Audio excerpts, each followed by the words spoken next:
morning. This is TCR, TroyCommunityRadio.com. I'm Clint Myers on 107.1 WTJN. It's time for Community Connection with the Miami County Park District, and with me this morning is Scott Myers. Good morning. Going solo this morning. Going solo. As you said, they sent in the varsity. Sent in the varsity today. It must be a big game. Hey, we've got some warmer temperatures finally. I know. Almost had to get my shorts out this morning. See, Jeez. I've been saying that. You know, those of us that live in Ohio, Yeah. you hear 60 degrees, we're ready for shorts, flip-flops. Right. And at 60 degrees in Florida, they're in winter coats and hats. I know. It's all in your perspective, I guess. And yeah, it's wonderful. It's always and it's interesting because 60 in February, March is a lot different than 60 in October. Yeah. Because it's the same concept, because you've been used to the heat all summer, but we'll take it. But we're going to start thinking about spring here soon, and you've got something on the list that is intriguing. Skunk cabbage. Skunk cabbage, and believe me, if you have ever smelled skunk cabbage, you would remember it. You'd know what it is. Yeah, you'd know what it is. It's basically it's a wetland plant. And so, like, if you go to John Wanamaker Preserve or Stillwater Prairie, Hobart Urban Nature Preserve, Garby Big Woods, and the sanctuary where it's wet, and some of our wetland areas are, it's just a low-growing plant, and real good for pollinators. It's a real good plant for pollinators coming out early in the late winter, early spring, and it's not the most unattractive plant. It's just there. But when you tear the leaves, that's when it becomes very unattractive. That's when it turns into skunk cabbage. That's when it becomes skunk cabbage. Yes. So, but yeah, so that's why they survive, is that the pollinators like it, but the larger animals won't eat their leaves because of the smell. Oh, so wow. Yeah, so that's how they survive. Smart animals. So smart animals. Yeah. Yeah, it's just sort of one of the first signs of spring was when you start seeing the skunk cabbage, the common snowdrops, the snow crocus, those kinds of plants, and people are seeing them starting to come up in their beds, especially after this weekend. Yeah, again. Yeah, especially after this weekend. But like the snowdrop, that's something that's pretty prevalent in some of our parks.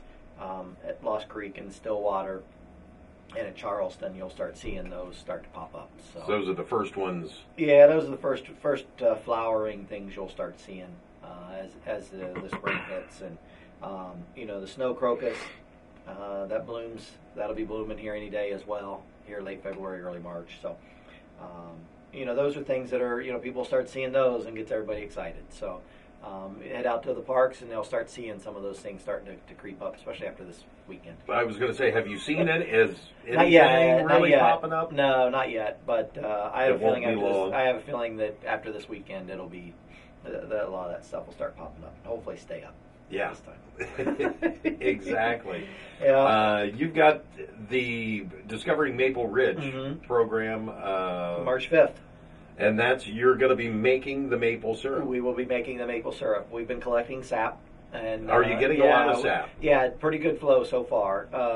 We just tapped this week, and so we're getting some of that sap collected. This weekend is going to put it on hiatus a little bit, but if it gets back colder, next week, which it looks like it's supposed to, it'll still be running pretty good. So now, last year you were kind of low. Yeah, it wasn't a very good year for sap. It wasn't a very good year last year because it never got above freezing.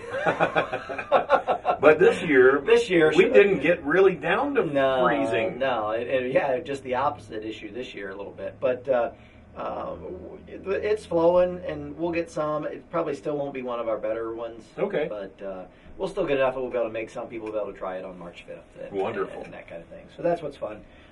But yeah, that's out at Maple Ridge on March 5th, 1 to 3. Great time. You learn about the history. We have all kinds of different things to see and do out there during that time frame. The VIPs will be having their little silver dollar sized pancakes. And I think it's great for the kids to be able to get out and watch and see. Right.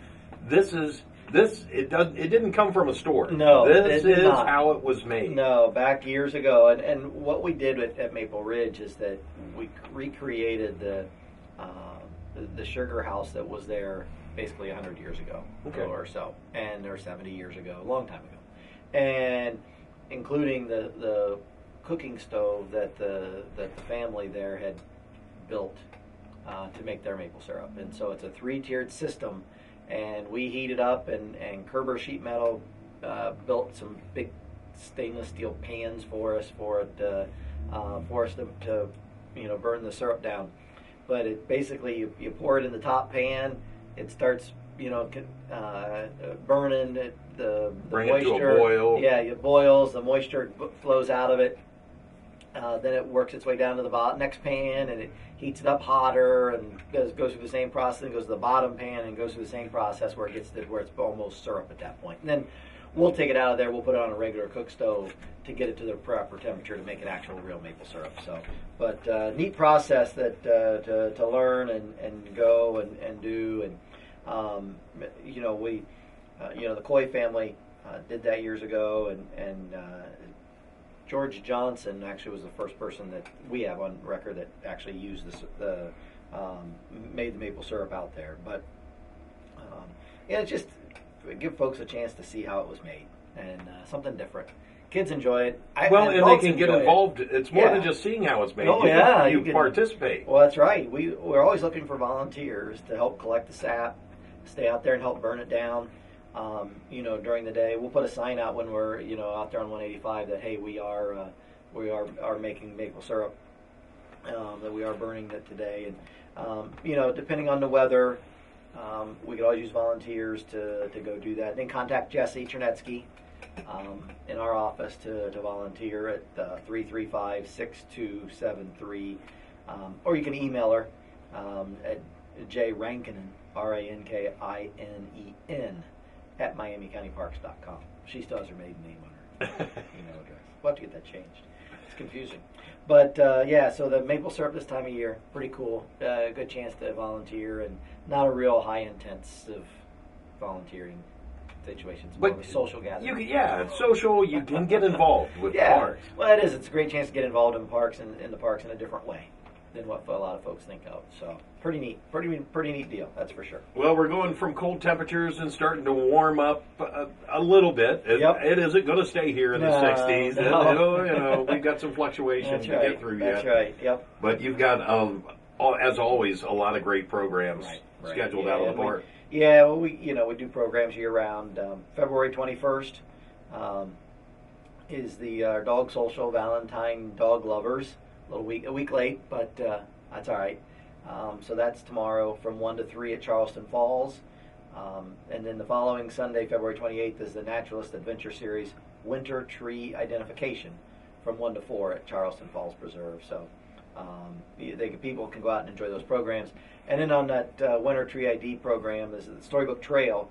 Winter Trees will accompany that program, so folks can learn through the book how to ID trees and that's as well. Bark and buds and leaf scar, all those kinds of things that you can use to identify what kind of trees they are without their leaves.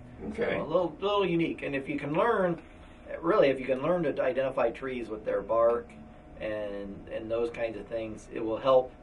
Then when the leaves come on, you can sort of put 2 and 2 together and say, okay, yes, that is a maple tree, or yes, that is an oak tree, or yes, that is a beechwood tree, or a beech tree, or whatever. So, so you just gives you a little extra opportunity to do those. So, Monday the 29th, February 29th is our Trailing Moms and Tots from 10 to 12 at Charleston Falls Preserve, and fun time for folks to get the little ones out. That's a big program for you. Big program for us. Start them young, and but it's great to get them out when they're little like that. They get used to being in the woods. They get used to being outside. It's not unusual for them. They won't be afraid as they get older. It's just another neat place to visit. So that's a pretty cool one. And then the day after that, March 1st, the Adult Exploration Hike, 9 a.m. at John Wanamaker Nature Reserve, and that's neat because that'll be a good time to do that. Skunk cabbage may be out. A good chance for folks to see that. And also when you've got the wetlands area in that pond that's at Wanamaker, unbelievable animal habitat that are very unusual because of it being a wetland. And so maybe some, if it stays warm, maybe there'll be some pretty unique animals that'll start showing their faces at that point. So might be a good one that time of year. And then obviously we talked about our Maple Ridge program, March 5th from 1 to 3 at Maple Ridge, Discovering Maple Ridge. So now, are you still out in the schools right now? Oh yeah, we're in the schools now every day with our school education program, and our environmental educators, our naturalists. They're in the school. This is sort of one of our 3 parts of our program. Pretty phenomenal what it does, and so they're in the schools. Kids are learning their song. They're learning about nature. They're learning about habitat. Learning about watershed, all those types of things that are important to understand. And then coming up before too long, probably about the second week of March, they'll start being out in the parks, doing their field trips.